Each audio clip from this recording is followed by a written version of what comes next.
అమ్మా, బావా 20 లక్షలు లోన్ పెట్టి కారు కొనాలంటున్నాడా? నేను వద్దంటుంటే నా మాట అస్సలు వినట్లేదమ్మా. నేను లోన్ పెట్టి కారు కొంటున్నానని ఇప్పుడు నీ పుట్టింటి వాళ్ళందరికి ఫోన్ చేసి చెప్పడం అవసరమా? అంత బాధగా ఉంటే నీ అయ్యనే ఇవ్వమని 20 లక్షలు. అయినా ఏం పెట్టారు నీ పుట్టింటోళ్ళు? సోఫా ఇస్తామన్నారు, కార్ ఇస్తామన్నారు, ఏసీ ఇస్తామన్నారు, 50 లక్షలు ఇస్తామని చెప్పి ముష్టి 3 లక్షలే ఇచ్చారే. ఇంకా గోల్డ్ అంటావా? ఆ సంగతే మర్చిపోయారు.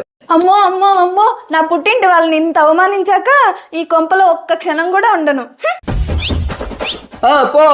పోతే పో, ఎవరిని బెదిరిస్తావు? మళ్ళీ 4 రోజులకు నువ్వే పరిగెట్టుకుంటా వస్తావు.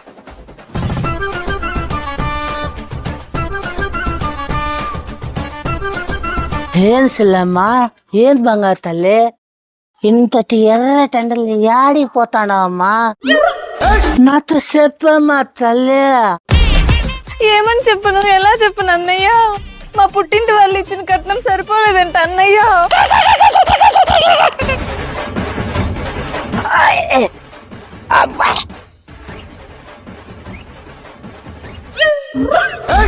Not this way. Go to this way. రే మామ వస్తానా, ఉండరా.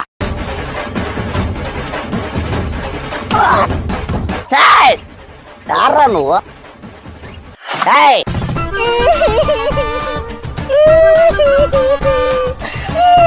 ఏమైందమ్మా బంగారు తల్లి?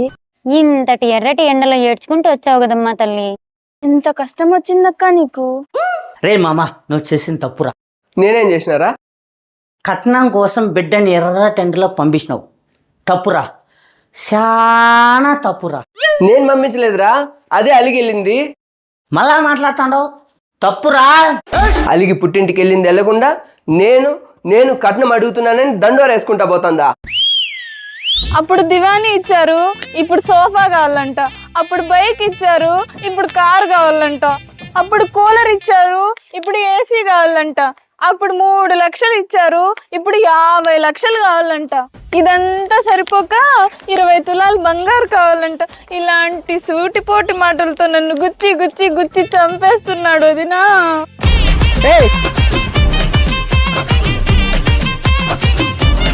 నువ్వు ఇంకా వెళ్ళలేదా మీ పుట్టింటికి? నీ మనసులో ఇంత మంట పెట్టుకొని బయటకు అంత మర్యాదస్తుల్లా కనిపిస్తున్నావా? ముచ్చిపోయిన కొడక. కట్నం తీసుకునేవాడు గాడిది అంతే. నువ్వు తెచ్చిన కట్నం చాలు, తీసిన పరువు చాలు, ఇంటికి వెళ్దాం పదా.